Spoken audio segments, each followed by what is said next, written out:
Today, we are here with Ruby Maggard, who is recently arrived in Fiji as an OCMC missionary. Welcome, Ruby. Thank you so much for having me today. So I guess let's just start with what caused you to choose this path? It's a little bit of a funny story, mainly because when people were talking to me about missions and about mission work, I just kept thinking, that's awesome, that's great, but that is not me. That's not what I want to do because it just sounded so like serious and mature and big and full of responsibility. And I don't think I felt like I had the capacity for that. I just felt really nervous about it. And so when it was first kind of proposed or like talked about, I just thought, well, maybe I can just like talk to OCMC, but I won't have to like be a missionary with them, which is not really how it works, obviously. But when people were talking to me about it, and so it kind of just started with my parents were missionaries when I was young, and so I knew about missions, but yeah, I didn't really consider it for myself until I started talking with OCMC.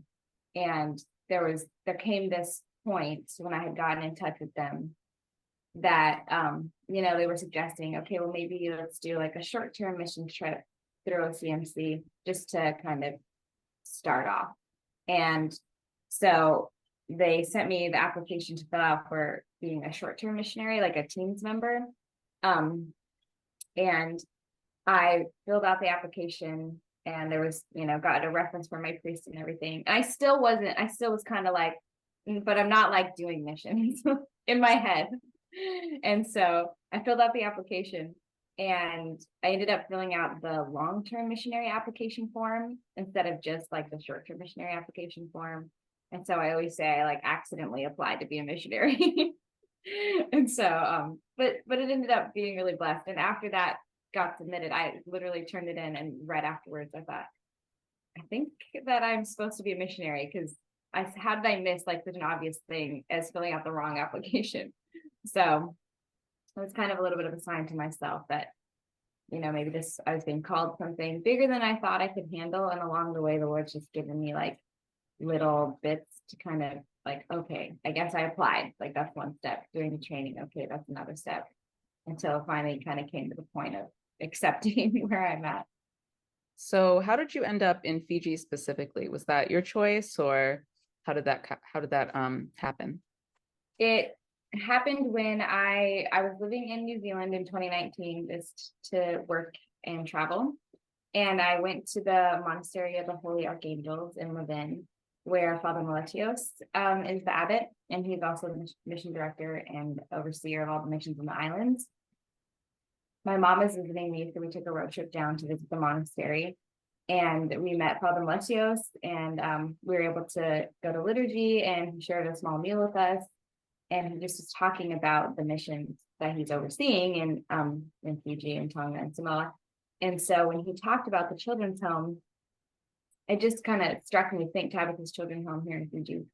It just struck me as I just got this feeling like that's where I'm going to go next. And I had no idea what that meant, what that looked like, what the timeline was or anything. But since that day, that was November of 2019, I thought about Fiji every single day, which is a long time. Like it's a few years ago now. But after that, I kind of pursued OCMC, and I was thinking like I said, I was like, well, I won't, maybe I just like won't be a missionary, but they can help me like get there, which obviously, yeah, not really how it works, which is a good thing. I heard that you had a little bit of trouble getting over. Is that true?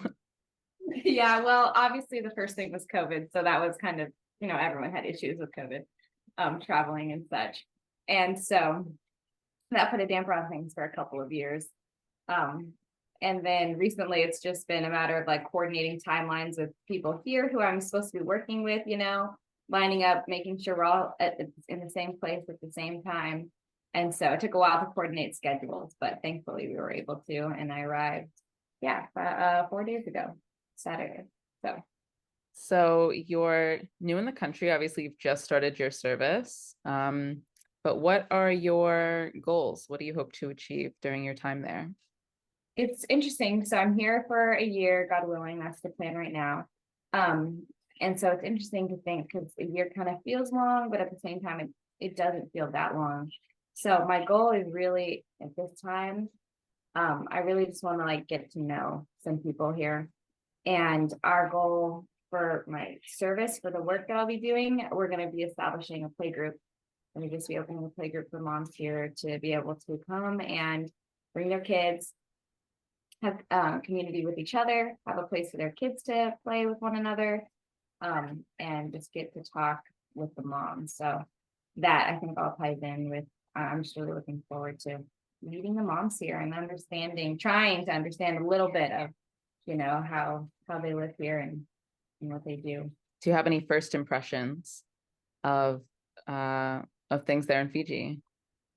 It's really interesting because when you fly in on, the airplane, they'll like do a little advertisement before they show a film. And it's always like very, beautiful resorts that they're showing on the TV screens and the islands and, the beautiful, like relaxing you can do on the beach and everything. And it's obviously so beautiful and appealing.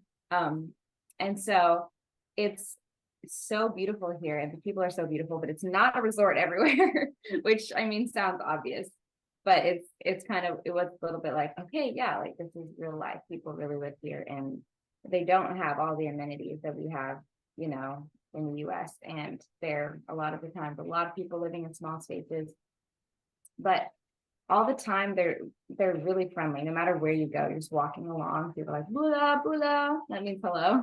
Bula all the time, just walking down the street, and I like to say hello to people, so I was like bula, just like so happy to say hi and have people say hi. And the people here at the church, I visited in March, so when I came back, they just gave me big hugs, said welcome back. They were just so friendly and inviting, and so my overall impression is that people here are very welcoming.